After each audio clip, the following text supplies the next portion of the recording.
ઘણા વ્યક્તિ છે ને એના જીવનમાં કાંઈ નબળું ન હલાવે કે જમવા જવું હોય ને તો સારામાં સારું રેસ્ટોરન્ટ હોય ને ત્યાં જમવા જાય. પછી કપડાં લેવા હોય ને તો એકદમ સારી જગ્યા હોય ને સારા કપડાં હોય ને આમ સીન પડે ને એવા કપડાં લે.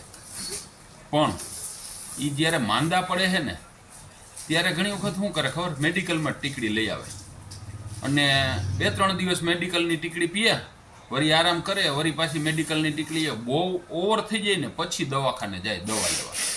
ઘણી વખત શું થાય છે ખબર, આમાં બહુ મોડું થઈ જતું હોય છે. મેં એક બેન જોયેલા છે, એને છાતીમાં દુખતું હતું અને મેડિકલમાંથી ટીકડીઓ લીધા રાખી, પછી બામ લગાવ્યું ને એસિડિટી થતી છે ને એસિડિટીની ગોળીઓ પીધી ને ઓલી ઈનો પીધી ને આવું એને 3-4 દિવસ સુધી કર્યું. 5મે દિવસે એ બેન એક્સપાયર થઈ ગયા. એને છાતીમાં દુખતું હતું ને તો એટેકની અસર હતી.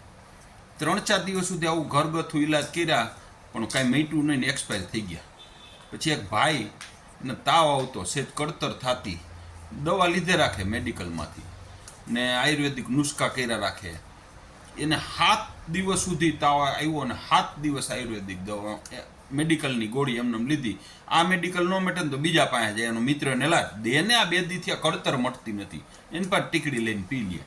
8મે દિવસે હાવ અશક્તિ આવી ગઈ એટલે હોસ્પિટલમાં એને દાખલ કર્યા તો એને કોણ છે ને ખાલી 8000 થઈ ગયા. હવે એ રિકવરી થઈ જ નહીં ભાઈ, એક્સપાયર થઈ ગયા.